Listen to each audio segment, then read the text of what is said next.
votre présence, pour votre besoin, votre faim, votre soif, de pouvoir connaître Dieu, de pouvoir écouter sa parole. Nous sommes en train de parler sur le Saint-Esprit, parce que le Saint-Esprit est la personne la plus importante. C'est vraiment la chose la plus importante pour l'Église. Il est parti, mais il ne nous a pas laissés orphelins, comme il a dit lui-même. En d'autres termes, je m'en vais, mais je ne vous laisse pas démunis. Parce que Jésus savait. Jésus n'a jamais pris à la légère le fait que notre adversaire, le diable, était sur la terre et que nous aurions besoin de lui pour faire face à ses agissements et à ses œuvres. Il savait très bien que ses disciples avaient besoin de quelque chose qui allait leur permettre de tenir. Il le savait. C'est pourquoi il dit, je ne vous laisse pas orphelins, parce que je ne vous laisse pas démunis. Ne pensez pas que c'était juste une expérience, une aventure de 3 ans, et je m'en vais, maintenant après vous vous débrouillez. Non, Jésus-Christ dit, je m'en vais, c'est vrai, mais il est plus avantageux, comme on l'a vu dimanche passé, que je m'en aille. Donc nous devons savoir que le Saint-Esprit, c'est notre avantage. Le Saint-Esprit est une valeur ajoutée pour celui qui a mis sa foi en Jésus-Christ. Donc il doit le savoir que c'est une valeur ajoutée, c'est un plus. Et il a dit il faut que je m'en aille parce que lui, il va demeurer éternellement avec vous. Moi, je ne pourrais pas être partout avec vous. Parce que la mission était de gagner les nations. Mon corps physique qui n'était pas glorifié n'allait pas me permettre de pouvoir être partout dans les nations. C'est pourquoi il fallait qu'il se constitue un corps qui n'était pas physique. Et ce corps, c'est l'Église. À travers l'Église, Christ se déploie sur la terre entière. Donc, s'il restait physiquement, sans avoir eu son corps glorifié, sans être remonté vers le Père, il serait limité dans le corps, dans la mission. Donc, puisque la vision de Dieu, c'était de sauver le monde, pas seulement Israël, mais il fallait bien que les gens puissent se déployer. Et c'est pourquoi il dit que je serai avec vous tous les jours. Mais comment allait-il être avec ses disciples tous les jours? Et bien sûr, avec nous qui avions cru après, mais c'est par l'Esprit. Aujourd'hui, nous avons l'Esprit de Dieu qui s'appelle l'Esprit de Jésus, le Saint-Esprit, et c'est Jésus avec nous que nous travaillons et nous faisons l'œuvre de Dieu. Donc, l'Esprit est un avantage. Il dit qu'il est plus avantageux pour vous que je m'en aille physiquement, mais je reviendrai. Vous connaissez que dans un peu de temps, vous ne me verrez plus, après vous me verrez encore. On va le voir comment. L'Esprit dans l'homme. Et nous avons vu le dimanche passé un aspect important sur lequel j'aimerais revenir puisqu'on va terminer la présentation du Saint-Esprit ici, que nous fait grâce, comment Christ l'a présenté, pour que la semaine prochaine nous allons voir comment le Saint-Esprit est présenté à travers les épîtres. Donc nous sommes en train d'évoluer. On a vu la présentation du Saint-Esprit dans l'Ancien Testament, comment il était annoncé. Nous avons vu la présentation du Saint-Esprit par Jésus lui-même, qu'est-ce qu'il a dit au sujet du Saint-Esprit. Et nous verrons comment les apôtres nous le présentent, parlent de lui, comment il se manifeste dans les actes des apôtres. Et ça, c'est important. Mais pour le moment, nous sommes dans comment Christ lui-même nous présente le Saint-Esprit. Et il a dit dans Jean chapitre 16 qu'on avait lu le dimanche passé, il dit que quand il viendra, le Consolateur, l'Esprit Saint, quand il viendra, puisque le monde n'est pas sauvé, le monde a besoin d'être sauvé, quand il viendra, il convaincra le monde de péché, de justice et de jugement. Il convaincra le monde de péché, de justice et de jugement. Et j'étais encore en train de méditer là-dessus. Il ne peut pas convaincre. C'est pourquoi aujourd'hui, quand on voit dans nos églises et dans ce qui se passe actuellement sur la terre, je commence à mieux comprendre ce que Jésus voulait dire. Il dit qu'il convaincra le monde de péché, de justice et de jugement. Mais comment peut-il convaincre si on ne parle pas du péché, de la justice et du jugement? Pour pouvoir convaincre une personne, il faut parler de la chose qui doit l'amener à la conviction. Si vous ne parlez pas de la chose qui doit l'amener à la conviction, elle n'aura pas de conviction. Donc, c'est quand nous parlons, nous présentons la parole, parce que l'Esprit travaille avec avec la parole. Comme je le disais encore dimanche passé, lorsque la parole de Dieu est prêchée sans être diluée, l'esprit saisit la parole, il travaille avec cette parole. Mais lorsque la parole est diluée, l'esprit ne reconnaît pas la parole. Pourquoi? Parce que c'est lui-même l'auteur de la parole. La parole, c'est l'esprit qui est la source de la parole. Donc, lorsque nous présentons la parole diluée, le Saint-Esprit ne reconnaît pas que ça vient de lui. C'est pourquoi il n'agit pas. Il n'agit qu'en fonction de ce qui est de lui et de ce qui est de Dieu. Parce qu'il a dit, mes paroles sont esprit et vie. Et la Bible a été inspirée par lui-même, le Saint-Esprit. Donc il connaît la parole. C'est pourquoi aujourd'hui nous sommes frustrés. Ou bien on ne voit pas forcément grand-chose dans nos églises. Pourquoi? C'est parce qu'en partie, la parole de Dieu a été diluée. Or, lui qui doit convaincre les gens, là, il ne se reconnaît pas dans la parole qui est prêchée. Et comme le Saint-Esprit ne se reconnaît pas dans la parole qui est prêchée, il ne peut pas attester. Il ne peut attester que ce qui est de lui. Donc ce qui n'est pas de lui, on ne peut pas dire Amen à ce qui n'est pas de lui. Il ne peut pas mettre son sceau, il ne peut pas signer un document qu'il ne reconnaît pas être de lui. C'est une image. Donc, il convaincra le monde de péché, de justice et de jugement. Si nous ne prêchons pas sur le péché, en d'autres termes, prêcher sur le péché, c'est prêcher la croix. Si nous ne prêchons pas la croix, comment voulons-nous que le Saint-Esprit vienne pour attester que oui, il y a un problème, on est séparé de Dieu et de péché? La justice. Si nous ne prêchons pas aux gens à marcher justement devant Dieu, comment le Saint-Esprit viendra pour te dire c'est vrai ce qui est écrit? C'est vrai, voilà ma volonté. Si on ne dit pas ça, si on n'explique pas aux gens qu'il y a un jugement à venir, qu'on ne passera pas toute notre vie ici sur la terre, il y a un jugement à venir et qu'il faut se préparer. Si on ne dit pas ça aux gens, comment l'Esprit de Dieu viendra attester que ce qui a été dit est vrai? Comment? Il ne peut que attester la parole.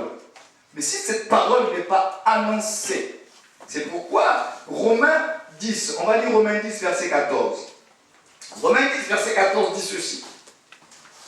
Romains chapitre 10, verset 14. Comment donc invoqueront-ils celui en qui ils n'ont pas cru? Et comment croiront-ils en celui dont ils n'ont pas entendu parler?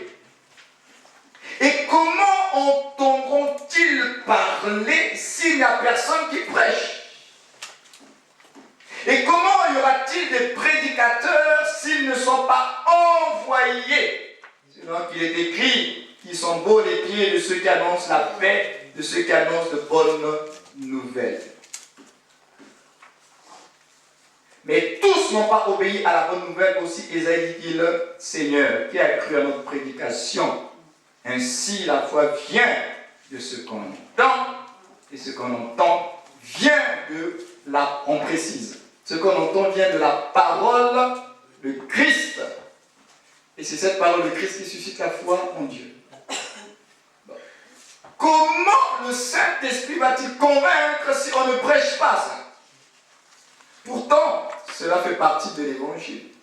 Mais aujourd'hui, nous disons que non, quand on commence à prêcher sur la croix, sur le péché, il y a des personnes, il y a des chrétiens qui disent que ça, c'est le message de la condamnation. On dit que c'est le message de la condamnation. Qui vous a dit que c'est le message de la condamnation? C'est pour ça que Christ est venu mourir. Il faut comprendre pourquoi Jésus est venu. Vous savez, j'ai été choqué, je vais ouvrir une parenthèse, lorsque j'étais en train de lire le livre d'Esdras. Alors les gens d'Esdras, à l'époque d'Esdras, quand ils sont revenus de leur captivité, il y a d'autres juifs qui sont allés se mélanger avec les peuples là. Donc ils les ont pris pour femmes et ils ont même fait des enfants. Alors lorsqu'ils reviennent de leur captivité, ils constatent que ceux qui étaient restés, parce que tout le monde n'était pas parti, constatent que ceux qui étaient restés étaient rentrés dans des mélanges avec les autres peuples qui étaient là. Je précise bien, suivez-moi très bien, pour vous allez comprendre que Dieu là, Dieu est assez complexe. pas logique, comme nous. Il est Dieu. Je précise, ils se sont mariés. Pour se marier, c'est qu'ils ont quand même aimé ces femmes-là. Ils ont des sentiments, n'est-ce pas? Ils se sont mariés. Ils ont fait des enfants. Je ne sais pas s'ils ont fait avec quel âge. La Bible précise, ils ont pris des femmes, ils ont fait des enfants. Maintenant, lorsque le peuple revient de la captivité, ils se rendent compte que leurs frères qui étaient restés, donc ils se sont retrouvés dans ce mélange-là. Et Esdras a eu le cœur déchiré. Il a pleuré devant le Seigneur. Pourquoi? Parce que Israël devait être une nation pure. Pas de mélange avec les autres nations. Pas d'alliance avec les femmes étrangères. Oui. Alors, Esdras, il pleure devant Dieu parce qu'il est choqué par ce qui s'est passé.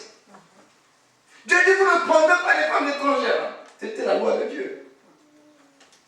Maintenant, le peuple face à l'état d'Esdras, à la situation qui a attristé Esdras, vous savez ce qu'ils vont faire? Puisque le peuple pour Dieu devait être pur, vous savez ce qu'ils vont faire? J'ai été choqué quand j'ai lu cela. Ils vont se séparer de leurs femmes et des enfants. À cause de Dieu, il dit, on va se séparer. C'est vrai, on a failli.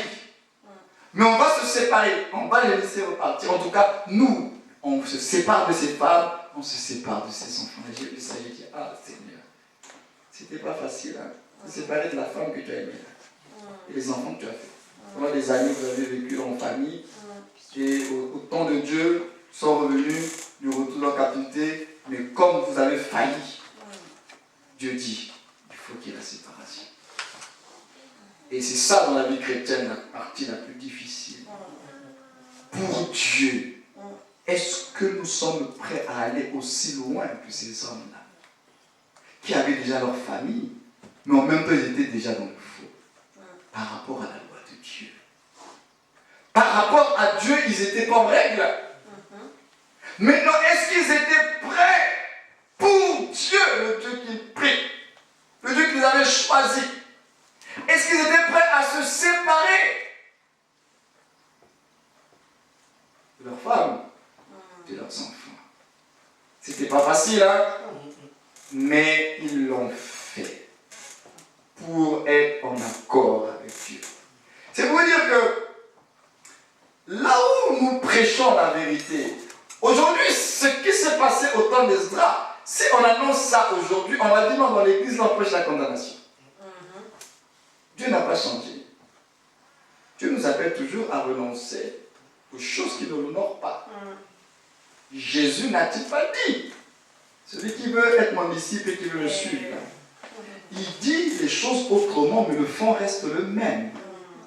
Il dit celui qui veut me suivre et être mon disciple, qu'il renonce à lui-même.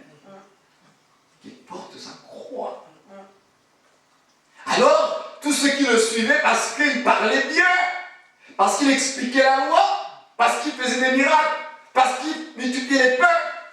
Mais lorsqu'il a commencé à dire ces choses, ils ont dit, ah, là, ça devient compliqué, la parole est dure. Toute cette foule qui était derrière Jésus a commencé à se retirer. Parce que Jésus leur a dit, pour bien marcher avec moi, là, il faut renoncer, moi, il faut la séparation de certaines choses. Il y en a qui n'ont pas accepté parce qu'ils n'étaient pas prêts à renoncer à leur vie. Donc, lorsque je ne suis pas prêt à renoncer à ma vie, ça veut dire que je n'ai pas encore réalisé la valeur de Dieu. Parce que Dieu n'est pas un objet, un coup de bois. Dieu n'est pas une option dans ta vie. Si tu n'arrives pas à tout abandonner pour le Seigneur, parce que tu n'as pas encore réalisé que Dieu est tout, et que sans lui tu n'es rien. S'il enlève seulement le souffle de vie que tu as là ce matin, tu deviens un cadavre. Ton nom il change, on t'appelle le défunt. Feu. Ton nom il change, c'est lui qui enlève la vie. Cette vie-là, tu ne la contrôles pas. Nos situations sociales, notre statut ne contrôle pas la vie, le souffle de vie que Dieu nous donne. Personne ne contrôle ça. C'est lui-même qui contrôle. Donc si l'on lève seulement, c'est terminé. Donc vous comprenez que le péché, la justice et le jugement, quand nous annonçons cela, ce n'est pas parce que Dieu veut nous déranger, mais parce que nous avons été créés pour lui ressembler. Donc quand Dieu tape sur la table, parce qu'il se rend compte que nous ne sommes plus conformes au modèle. Mais la question est de savoir, est-ce que nous voulons lui ressembler? Est-ce que nous voulons être comme il veut que nous soyons? Ou bien nous voulons continuer à vivre de façon comme on veut? Chacun le choisit. Quand nous venons à l'église, quand nous écoutons la parole de Dieu, c'est pour ressembler au Seigneur, oui ou non? Est-ce que nous venons à l'église juste pour écouter des messages, de l'information, et à la fin, il a donné un bon message, et puis on rentre à la maison? Nous sommes là pour être transformés par la parole. Parce que nous sommes tous conscients qu'il y a des choses dans nos vies, Dieu doit faire encore un travail. Nous tous, et moi-même qui vous prêche.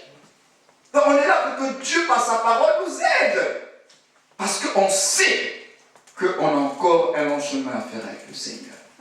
Et maintenant, laissons donc Dieu le soin de faire le travail. Mais le Saint-Esprit qui doit faire ce travail-là, nous ne permettons pas à ce qu'il utilise la parole de Dieu pour faire ce travail.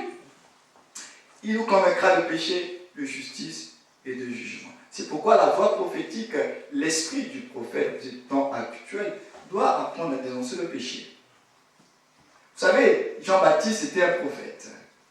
Jean-Baptiste n'a pas eu honte de dire à Hérode que la femme, c'est pas pour toi, c'est la femme de ton frère, tu es un adultère. La voix prophétique de ceux qui prétendent que Dieu leur parle souvent là, mais doit être à mesure aussi de dénoncer le péché, d'être à mesure de présenter le péché, l'injustice des hommes et l'enfer qui arrive, pour que les gens reviennent à Dieu.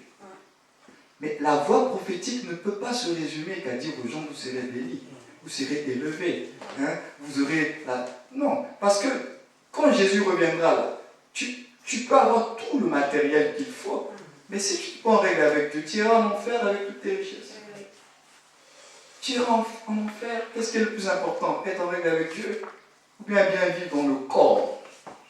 Comprenez? Donc, les enjeux sont importants quand nous sommes à l'église, quand nous sommes devant la parole de Dieu. Elle est comme un miroir. On se regarde, on se dit oui, il y a quelque chose qui ne va pas. Donc, le Saint-Esprit, il convainc. Il convainc. Et ça, il faut lui permettre de pouvoir le faire. Mais il ne pourra le faire que lorsque la vérité est annoncée.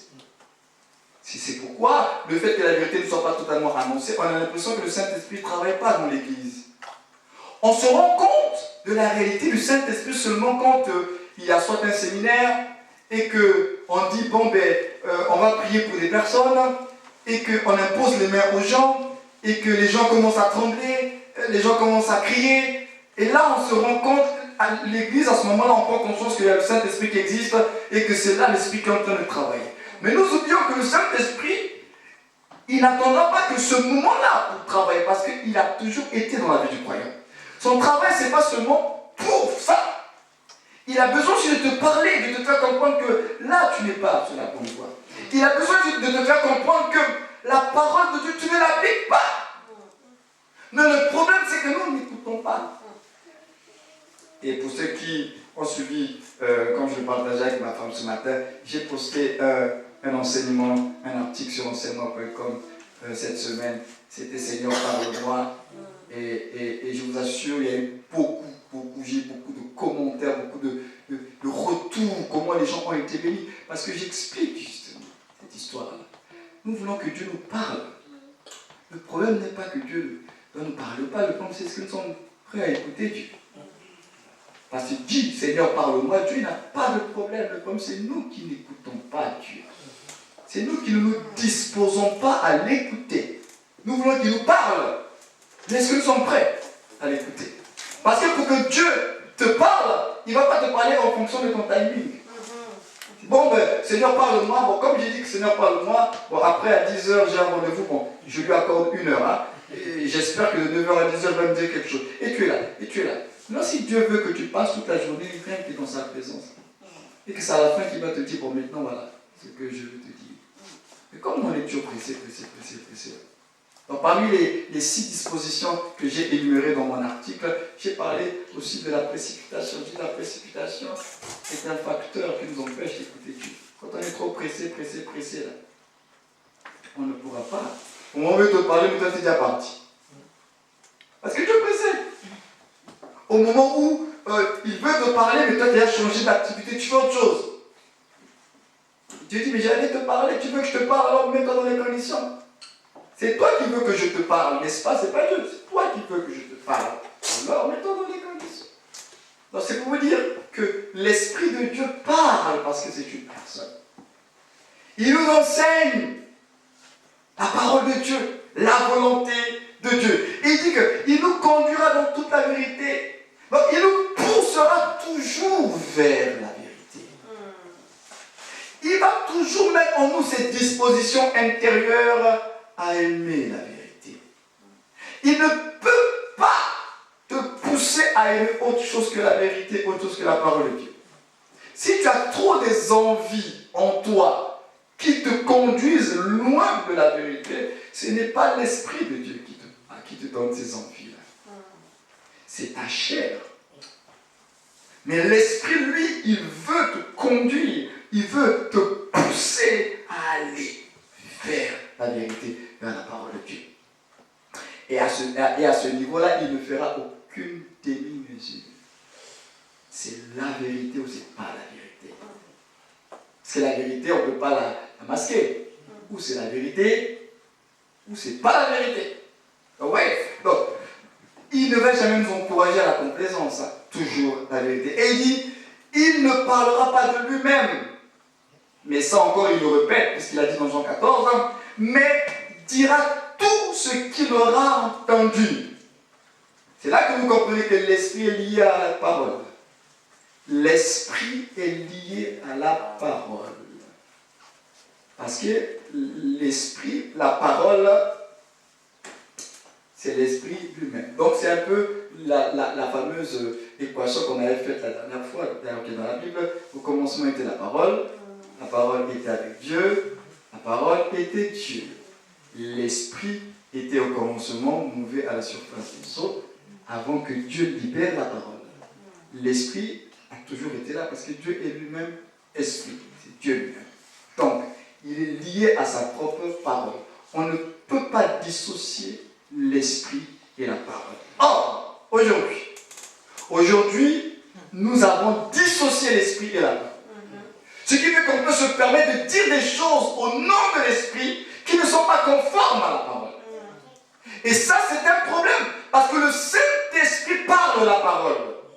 Il ne parle pas un autre langage, si ce n'est que le langage de la parole. Mais donc, quand l'Esprit commence à parler un autre langage qui n'est pas la parole, c'est que ce n'est pas l'Esprit de Dieu. Parce que l'Esprit parle la parole et confirme la parole. Mais comme nous dissocions l'Esprit de la parole, parce que Dieu m'a dit et Dieu m'a dit, même si ce qu'on te dit semble être une bonne chose, qui est la source?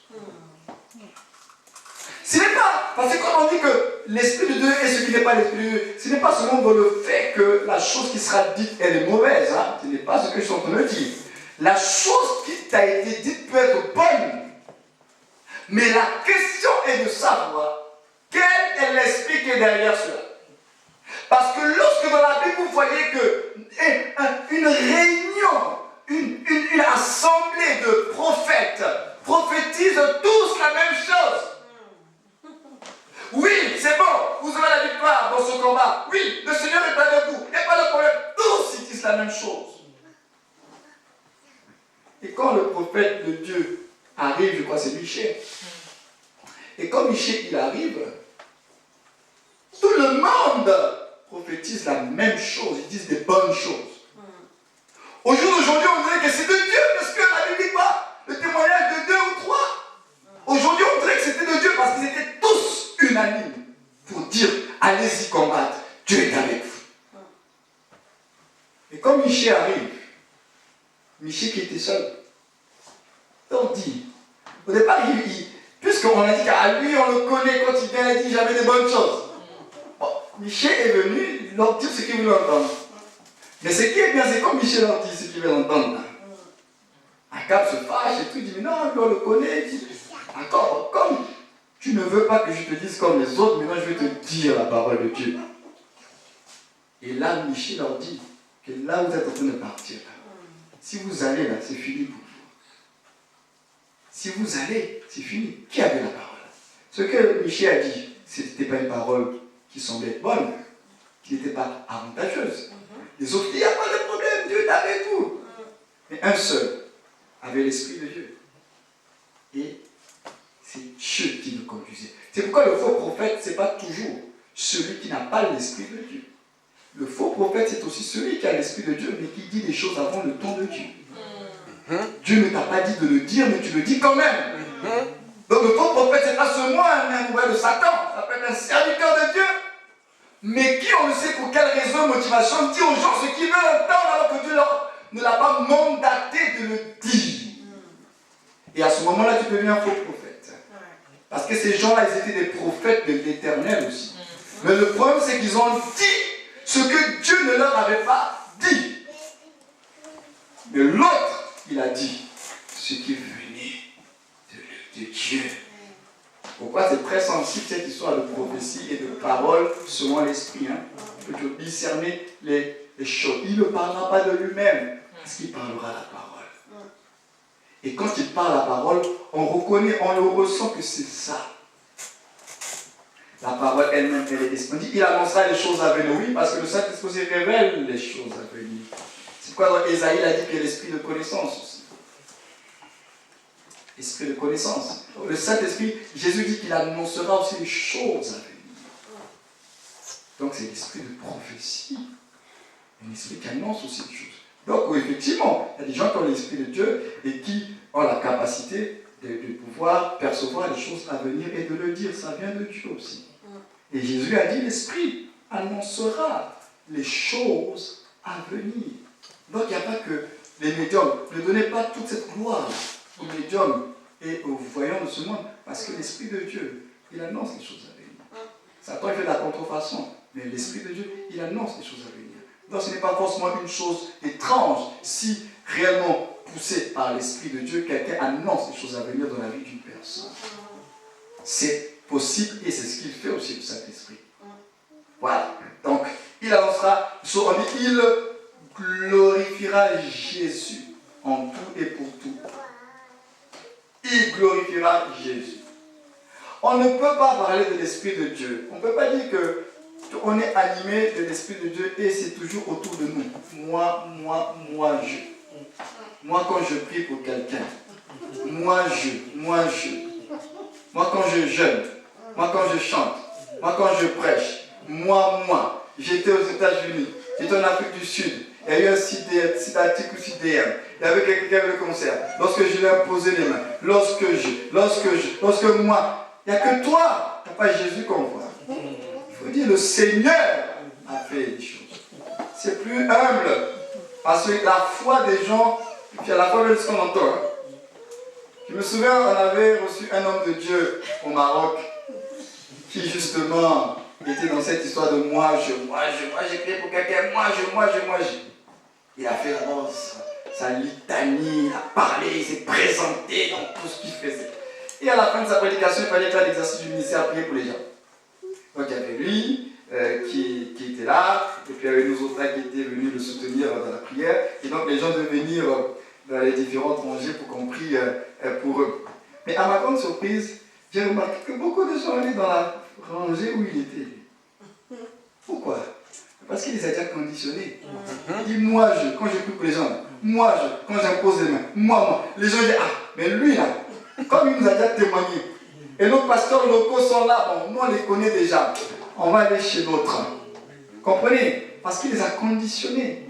Et ça, c'est une manière pas très, je dirais, sérieuse. Ce n'est pas l'homme qu'il faut présenter, c'est Christ. L'homme n'est qu'un instrument. Mais il faut dire que notre Seigneur est capable de faire des choses aujourd'hui encore. Si vous mettez votre foi en Jésus-Christ, Jésus est capable de faire des choses. C'est pourquoi Pierre et Jean, ils ont dit, mais nous n'avons ni or ni argent à te donner, mais tout ce que nous avons là, au nom de Jésus, lève-toi et marche. C'est Jésus qui est présenté. Mais aujourd'hui, qui est présenté? Qui est présenté? Est-ce que c'est Jésus? On essaie de croire que c'est Jésus qui est présenté, mais en réalité, ce n'est pas Jésus. Hein? Quand la dernière fois je le disais, c'était un peu drôle, mais c'est vrai. Quand je vois des affiches de séminaire, et quand vous me meeting de l'onction, il y a un festival de l'onction, avec l'homme de Dieu, un tel, posez-vous la question, finalement la gloire est pour qui? Parce que notre Jésus ne faisait pas les meetings de l'onction. L'onction n'a pas été donnée pour faire les meetings, ni faire le festival, le carnaval de l'onction. Non. Il faut que nous puissions apprendre justement comment on parle du Saint-Esprit, le respect des choses saintes. Respecter les choses divines. Ne jouons pas avec comme si c'était des billes, je ne dis pas des morceaux de pain. Le Saint-Esprit aujourd'hui, dans sa manifestation, ça devient comme du spectacle. Comme si les gens vont aller dans un cabaret et puis il est là, le Saint-Esprit en train de démontrer, de faire son numéro. Regardez comment nous avons rabaissé Dieu à nos carnavals, les meetings et festivals. C'est ça Dieu, vous pensez que c'est ça notre mission? D'organiser festival ou bien carnaval de l'onction? Qu'est-ce qui est le plus important? Que ton âme soit sauvée? Ou bien que tu tombes et que tu te fasses des bobos, des bleus partout? Dieu qui t'a fait tomber là, il faut aussi qu'il répare longtemps ce qui a été fait.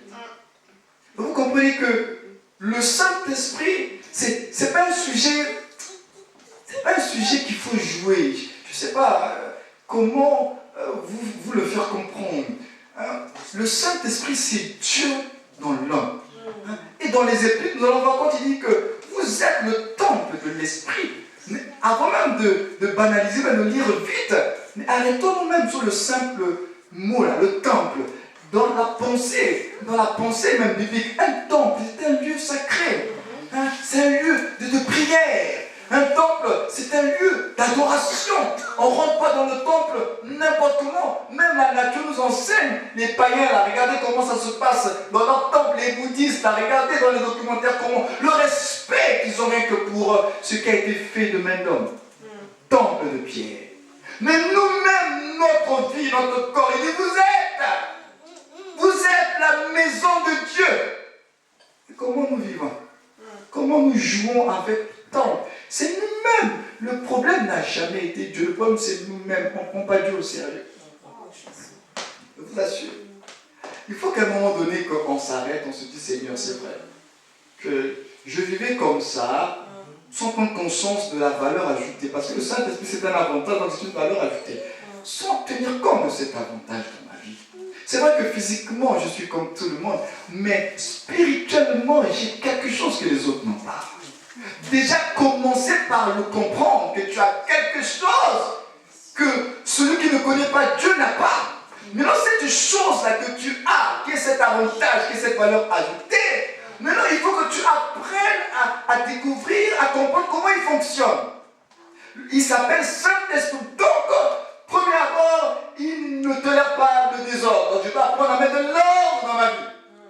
Pour lui permettre de s'exprimer, il faut que ma vie soit ordonnée.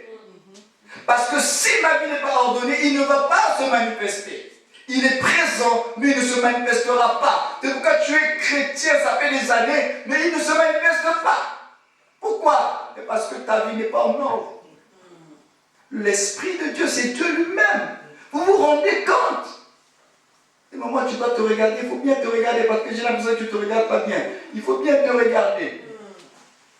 Tu te regardes bien. Et tu te poses la question, c'est vrai ce que la Bible dit là. Parce que la Bible dit que ne savez-vous pas que. Vous savez, quand on dit à quelqu'un ne sais-tu pas que, c'est assez interpellatif. Il y a quelque chose que tu dois savoir, que tu sembles ignorer.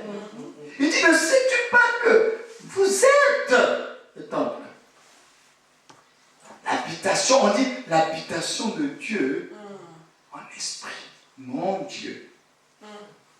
Si les anciens prophètes de l'ancien temps, s'ils avaient pu voir ce qui allait se passer aujourd'hui, et comment nous qui avons l'esprit en nous, là, on joue là, ils allaient dire non Seigneur, mais pourquoi tu n'as pas donné cette grâce-là à nous là? Parce que eux là, ils jouent. Je vous assure, si les gens de la Bible, à l'époque, c'était seulement sur un seul individu, Mais il faut voir comment ils ont respecté ça. Maintenant, nous qui avons l'esprit en nous là, si les gens voyaient ça, s'ils avaient eu la révélation du futur, là, du 21e siècle, ils seraient choqués et scandalisés pour dire, avec toi dans leur vie, là, tous les jours. Et puis ils ne se prennent pas au sérieux.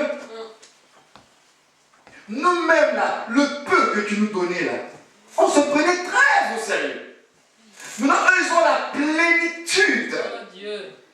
Mais avec la plénitude, ils ne se prennent pas au sérieux. Vous vous rendez compte? Le peu que eux, ils n'avaient pas la plénitude à l'époque de l'esprit. Nous l'avons aujourd'hui en Christ Jésus, nous avons la plénitude. Maintenant, nous qui avons la plénitude, on ne prend pas au sérieux donc, ce mystère que Dieu a investi de sa propre personne en nous. Et puis nous voulons que Dieu fasse quoi d'autre? Vous dites-moi un peu, vous voulez faire 15 jours de prière? Dites-moi, la Bible dit dans Pierre, or sa divine puissance nous a tout donné, en ce qui concerne la vie et la piété, au moyen de la connaissance. De qui? De Christ. Non, nous avons tout. Non, c'est pourquoi quelquefois nous prions, on n'a pas de réponse, parce que Dieu estime que tout est déjà entre nous. Vous voulez qu'il nous dise encore quoi? Vous voulez que Dieu dise quoi? Dieu dit, mais prends d'abord conscience, ça commence par le point de départ. Quand tu as cru en moi, est-ce que tu sais ce qui s'est passé? Parce que c'est bien beau dans l'euphorie, dans les émotions, il faut accepter Jésus, je suis enfant de Dieu, ça s'arrête là. Non, ça ne s'arrête pas là. Est-ce que tu sais ce qui s'est passé? Mais ce qui s'est passé, c'est que tu es né de Dieu, tu es né de l'Esprit de Dieu et tu as l'Esprit de Dieu en toi. Et que ta vie est cachée en Christ, en Dieu. Maintenant, ces petites choses qui sont les éléments de base, il faut d'abord les comprendre. Parce que quand tu comprendras la notion d'identité, justement, tu sauras comment il faut parler et prier. Quelquefois, nous prions. Je ne dis pas que ça énerve Dieu, parce que ça dépend du niveau de maturité de tout un chacun. Mais la prière que nous faisons révèle le niveau de maturité, justement, de connaissance qu'on a de Dieu. Parce qu'il y a des choses par rapport à notre identité que ce n'est pas la prière qui va régler ça. Il y a des choses, il faut que nous puissions agir. Pourquoi? Parce que nous sommes le corps. La tête, c'est Christ. Le corps opère sur la tête. Donc nous, notre rôle, c'est d'agir. Mais d'agir comment? Par son esprit. Donc, c'est pourquoi déjà, il nous donne son esprit pour pouvoir agir. C'est pourquoi, lorsque l'Église devait officiellement commencer, il dit, attendez, je vais vous envoyer. Parce que sans lui, vous ne pourrez pas. Il faut que vous recevez d'abord, et quand vous recevrez, vous pourrez agir. Il leur avait déjà donné des signaux avant même qu'ils soient crucifiés, lorsqu'ils ont envoyé en mission. Ils ont envoyé 2 à 2 et il leur a donné la puissance. Et ils sont partis en mission, et avec la puissance qu'ils ont reçue, ils ont chassé les démons, ils ont guéri les malades, ils ont annoncé la bonne nouvelle. Ils sont revenus, ils étaient contents. Donc, le Seigneur leur a fait comprendre, vous avez vu des résultats, parce que je vous ai donné ce qui était à moi. Donc, aujourd'hui, il faut que nous comprenions que nous, notre responsabilité, ce n'est pas de penser et de réfléchir. C'est lui qui pense et qui réfléchit. Nous, on est le corps de Christ. Nous sommes là pour agir pour Christ. Mais on ne peut pas agir pour Christ sans l'esprit de Christ. Élisée ne pouvait pas pleinement. Élisée ne peut pas pleinement jouer ce rôle de prophète de remplacement après Élie, tant que Élie n'était pas enlevé et que le manteau n'était pas descendu. Tant que Élie était là, Élisée ne peut pas commencer.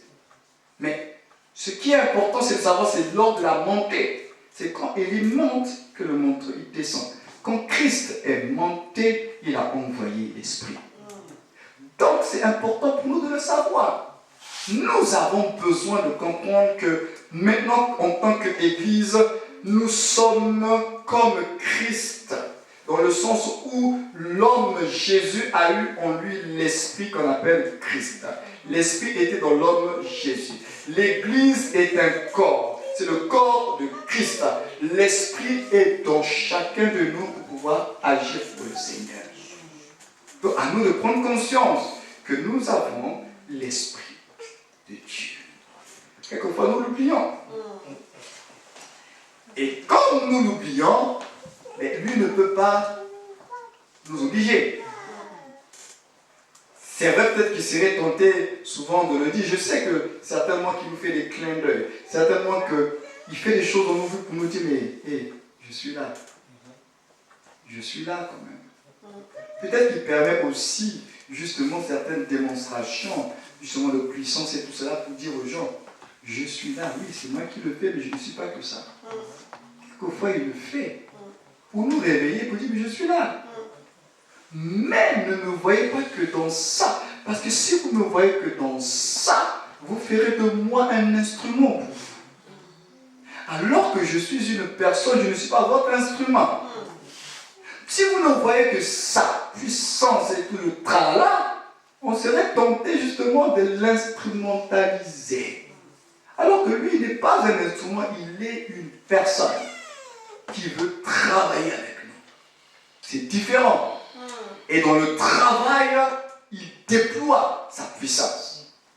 Mais il n'est pas une puissance. Vous recevrez la puissance, celle qui vient du Saint-Esprit lorsque surviendra sur vous. C'est ça la bonne traduction du verset, acte 2. Vous recevrez la puissance, celle qui vient du Saint-Esprit lorsque surviendra sur vous. Ce n'est pas le Saint-Esprit qui est une puissance. Le Saint-Esprit donne la puissance, mais il n'est pas la puissance. La puissance fait partie de lui, mais il n'est pas la puissance. Il génère la puissance, mais il n'est pas la puissance. Donc, ce qui est important pour nous de savoir par rapport au Saint-Esprit, il dit, il prend ce qui est à Jésus, il dit, il le répand sur son peuple. Donc, tout ce qui est à Jésus, il le donne. C'est pourquoi c'est l'Esprit de Jésus. La pensée de Christ, c'est la pensée de l'Esprit. Donc, il le donne ça. On dit, et les mêmes sentiments qui étaient en Christ. Oui, parce qu'il était animé de l'Esprit. L'Esprit de Christ, c'est le même Esprit qui est en nous. Donc, déjà, ça c'est de façon sommaire comment Jésus lui-même il a parlé de l'Esprit. C'est pour vous dire que Jésus-Christ n'a jamais occulté le fait que le Saint-Esprit soit une personne. Hein. Il a été clair, c'est le consolateur. Et il viendra. Il va vous soutenir. Il va vous assister. Il va vous défendre. Il va intercéder pour vous. C'est le consolateur. C'est plus avantageux que moi je m'en aille parce que lui, c'est une valeur sûre. C'est une valeur ajoutée. Il a parlé de l'Esprit comme ça. Ce qui fait que les apôtres de l'agneau, Jésus leur a parlé, mais ils n'étaient pas surpris de la Pentecôte. Ce qui fait que quand vous lisez les épîtres et les actes d'apôtres, vous comprenez, ils avaient bien compris. Ils avaient saisi l'enseignement de Jésus. Et maintenant, ils étaient plus étonnés. Ils n'avaient plus peur. Parce qu'il leur a dit, quand vous allez vous retrouver même devant les tribunaux, là, il dit, n'ayez pas peur, ce qu'il a dit, l'Esprit lui-même va vous donner les mots. Ce qui fait que les gens comme les pierres se retrouvent devant ces tribunaux. Il a cette assurance, cette paix, parce que l'Esprit devait lui-même parler à travers. Donc, le fait d'avoir la connaissance de qui était le Saint-Esprit pour eux, ça a renforcé cette assurance venant de la bouche de Jésus lui-même. C'est Jésus lui-même qui a dit que le Saint-Esprit là, c'est lui-même qui va parler. N'ayez pas peur. C'est pourquoi c'est vrai que c'est important de donner l'enseignement sur le Saint-Esprit, même si après, chacun vit une expérience personnelle. Mais c'est quand même important d'avoir ces repères. Pour que vous vous dites, ah, mais le Saint-Esprit en question, c'est pas seulement la force et la puissance. C'est pas seulement quand on dit, on l'appelle, oh, viens Saint-Esprit. Même ça, bibliquement parlant, ce n'est pas scripturaire. On ne peut pas dire au Saint-Esprit de venir, comme on dit souvent dans notre culte, bon, maintenant, on va appeler que le Saint-Esprit, il vienne. Non, le Saint-Esprit ne peut pas venir pour la simple et bonne raison, il est déjà présent dans l'Église. Nous n'avons pas besoin qu'il vienne en réalité. On a besoin qu'il se manifeste. Manifeste-toi, réponds ta paix, réponds ta joie, réponds tes faveurs. Mais viens, il va encore venir, il a déjà été envoyé. Hein? Il a déjà été envoyé, il va encore venir comment? Il dit, il a déjà été envoyé, il est déjà là, il est sur terre avec nous. Donc, il est avec chacun de nous. Cet esprit, manifeste-toi. Vous savez, il y a des choses que nous faisons, c'est par ignorance. Et Dieu, il comprend notre niveau de compréhension des choses, bien entendu. Il ne va pas nous en vouloir. Mais lorsqu'on découvre la vérité, après, il faut changer. On ne va plus inviter le Saint-Esprit. Viens, Saint-Esprit. Ce qui fait qu'il y a certaines chansons, je suis obligé moi-même quand je les chante, de rectifier, d'arranger, pour être conforme à la pensée de Dieu. Pour ne pas raconter et chanter n'importe quoi. Oh, viens, Saint-Esprit. Pour une personne qui a la connaissance, comme moi, je ne peux pas me permettre aujourd'hui de faire de telles erreurs. Ceux qui n'ont pas été éclairés peuvent se le permettre. Mais une personne qui a été éclairée ne peut pas faire ces erreurs. Parce qu'on redemandera à celui qui a beaucoup reçu les classes d'écriture. Tu dis, mais tu le savais. Mais tu continues à faire la même erreur. Tu l'invites pourquoi? Il est déjà là. La Bible dit quoi? Là où 2 ou 3 sont rassemblés en mon nom, il a dit quoi? Il dit quoi? Il dit je suis, non? Donc, le rassemblement au nom et autour de Jésus-Christ déjà l'invite. Parce qu'il est déjà en chacun de nous. On attend. Et après, on va inviter le Seigneur. Et on le fait avec beaucoup de piété. On va inviter le Seigneur au milieu de nous. Seigneur, viens. Mais Seigneur, il est déjà là. Le problème, c'est de prendre conscience de sa présence. En nous d'abord. Et en chacun de nous. Et de pouvoir en esprit adorer Dieu. C'est vrai, hein? Parce que sinon, après, on va tomber dans la tradition religieuse. On va demander au Seigneur de venir. Mais dans les églises, il y a beaucoup de calevins. Hein? Mon église, je reviens du pays là. On va demander au Saint-Esprit de venir. Saint-Esprit descend. Après, vers la fin du message, on va demander au Seigneur de venir. Déjà, vous allez demander au Saint-Esprit de venir. Hein? Maintenant, après, il faut encore demander à Jésus de venir. Là, maintenant, on demande à Jésus, Seigneur, viens. Non, il est l'Esprit au milieu de l'Église. Son Esprit, c'est le Saint-Esprit. On n'a plus besoin de Jésus, viens encore. Jésus est déjà là par l'Esprit. Et on peut adorer. Donc, ce qui fait que naturellement, si je prends conscience que Jésus est présent par son Esprit, quand j'adore Jésus, j'adore l'Esprit. Parce que Jésus est présent dans l'Église par l'Esprit. Donc, je l'adore. Et tranquillement. Mais le gros problème, première des choses, d'abord prendre conscience de la valeur ajoutée qui est en chacun de nous. Ce n'est pas un corps étranger, hein, c'est un corps qui est nécessaire. Qui est en vous là. L'esprit. Donc quand tu te promènes physiquement, tu as l'impression qu'il n'y a rien qui se passe. Mais l'esprit est là. Qui a déjà vu son âme? Personne. Qui a déjà vu son propre esprit? Personne. Est-ce que pour autant cela veut dire que cela n'existe pas en vous? Hein? Et là non. Notre esprit est une réalité. Personne ne l'a vu. On a été fait avec un esprit. C'est comme l'oxygène. Qui a déjà vu l'oxygène? Personne n'a vu l'oxygène. Mais est-ce que l'oxygène, le fait qu'on ne voit pas, l'oxygène n'existe pas? L'oxygène existe, non? Ça existe. Est-ce que, avec nos yeux physiques, nous pouvons voir un enfant dans le ventre d'une femme? Quelqu'un peut dire, tant que je n'ai pas vu, je ne crois pas. Donc la femme, pourtant elle-même a vu des choses intérieures. Hein? Mais quelqu'un peut dire, non, tant que je veux croire seulement que l'enfant là va sortir du ventre.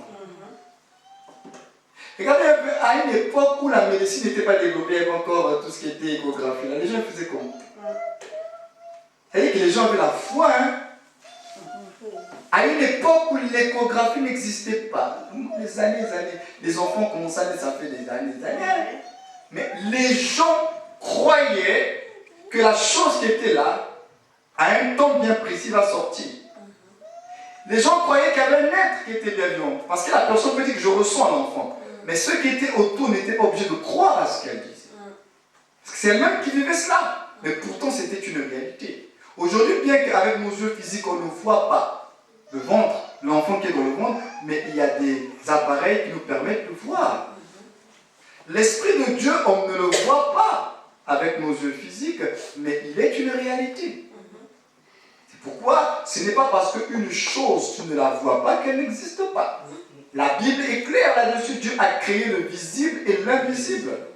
Il y a des choses que tu ne vois pas, mais qui existent et qui ont été créées par Dieu.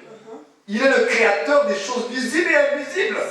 Parce que les esprits, c'est Dieu aussi qui les a créés. Parce que les anges, ce sont des esprits, ce sont des entités, ce sont des réalités qui ont été créées par Dieu. Mais on ne les voit pas. Mais ils existent. Donc, l'Esprit de Dieu en toi, la Bible dit que lorsque par la foi, tu as accepté Christ, tu as reçu son esprit. Et la Bible ne dit pas que pour être sûr que tu as reçu son esprit, c'est à travers des manifestations physiques. L'esprit rend témoignage à notre esprit que nous sommes enfants de Dieu. Et c'est par la foi que nous avons accepté Jésus. Et nous avons son esprit. C'est automatique. La réception de son esprit n'est pas encore un autre exercice où tu dois encore avoir la foi. La foi du salut te l'a fait venir dans ta vie. Parce que lorsque tu as accepté le Seigneur, tu as cru. Il est venu. Ce n'est pas qu'on accepte d'avoir le message et puis après, il faut faire une autre prière ou je ne sais pas, un autre truc pour que l'esprit vienne. Il est déjà venu. Maintenant, la question que nous allons poser ce matin, comme a dit Paul, ne savez-vous pas que vous êtes le temple du Saint-Esprit? Pas le temple d'une simple puissance. Il a sa demeure en nous. L'Esprit de Dieu. Une valeur ajoutée. Un avantage. Donc finalement, celui qui a Christ et celui qui n'a pas Christ, nous, la Bible dit que nous avons un avantage. Donc, le simple fait d'avoir cet avantage fait de moi une personne particulière. Donc, déjà, je me dis que je ne suis pas comme tout le monde. Je ne sais pas comment Dieu va déployer ces choses dans ma vie, mais tout ce que je sais, c'est que je ne suis pas tout le monde parce qu'il y a une valeur ajoutée en moi, l'Esprit de Dieu. Si dans le temps passé, cet esprit a distingué des hommes et des femmes, mais à plus forte raison aujourd'hui, cet esprit qui habite en moi. À plus forte aujourd'hui, où je peux rentrer, sortir, tourner, faire tout ce que je veux dans sa présence, sans avoir le protocole. Sans avoir un titre ecclésiastique, parce que le voile a été déchiré. Ce n'est plus seulement le souverain sacrificateur qui rentrait. Vous vous rendez compte, le souverain sacrificateur rentrait qu'une fois dans l'année. Une fois dans l'année, il avait la grâce d'être en présence de Dieu. Une fois. Vous vous rendez compte? Parce que quand nous lisons la Bible, on doit réaliser le privilège qu'on a aujourd'hui. Ces gens-là, lui, il était souverain sacrificateur. Il touchait cette présence de Dieu une fois seulement dans l'année. Une fois. Les autres fois, il était déconnecté de Dieu, il n'avait pas cette présence de Dieu. Maintenant, nous, aujourd'hui, Christ a déchiré le voile et nous avons son esprit en nous. Donc, nous, ce n'est pas une fois, c'est tout le temps, nous sommes en lui et avec lui. C'est quand même une valeur ajoutée qu'il ne faut quand même pas négliger. Hein? Nous, on n'attend pas à un moment donné pour que Dieu il vienne et qu'il se manifeste. Dieu, il est en nous. À n'importe quel moment, je peux parler à mon Dieu. Au travail, en conduisant ma voiture, en dormant, en jouant même avec mes propres enfants, je peux même pas parler au Seigneur. Parce que à ce moment-là, il n'y a plus de voile. Il nous a donné son esprit qui est uni avec notre esprit. Et on doit être heureux. N'attendons pas d'aller à l'église le dimanche pour expérimenter les choses. Ce que tu as besoin d'expérimenter, c'est d'abord dans ton quotidien, le Saint-Esprit. Même pour des choses que tu peux sembler banales, il va t'aider. Quelquefois, tu peux avoir égaré quelque chose. Et le Saint-Esprit, tu dis, ah Seigneur, comment. Et puis, il peut t'orienter, puis subitement, tu arrives, tu trouves la chose. Le Saint-Esprit, ce n'est pas que dans les choses spirituelles, là, église. Il dit dans toutes les choses de notre vie, il est là, il peut te donner un conseil. Il dit, là, ne parle pas, tais-toi. Peut-être ne dis rien. Le Saint-Esprit, c'est ça. Ce n'est pas seulement, on va venir à l'église, les dons spirituels, le parler en langue. Dans chaque aspect de notre vie, il est présent et il a un mot à dire. Il peut te faire comprendre que là, tu vas aller trop fort. Là, ne prends pas ce chemin. C'est bizarre, tu avais toujours l'habitude de prendre le même chemin. Et ce jour-là, tu sens en toi quelque chose qui te fait comprendre qu'il ne faut plus prendre le chemin là. Prends l'autoroute. C'est lui qui est en train de te conduire. Tu ne peux pas comprendre qu'il ne va pas là-bas. Le Saint-Esprit, ce n'est pas seulement à l'église, c'est tous les jours. Donc, on a besoin d'apprécier. Je préfère employer ce terme-là. D'apprécier le don de Dieu qui est investi en nous. Parce que c'est un don. Le Saint-Esprit. Que cette semaine qui va commencer, que tu prennes, recommence à apprécier. Avec toutes les informations que tu as reçues jusqu'à présent, à apprécier.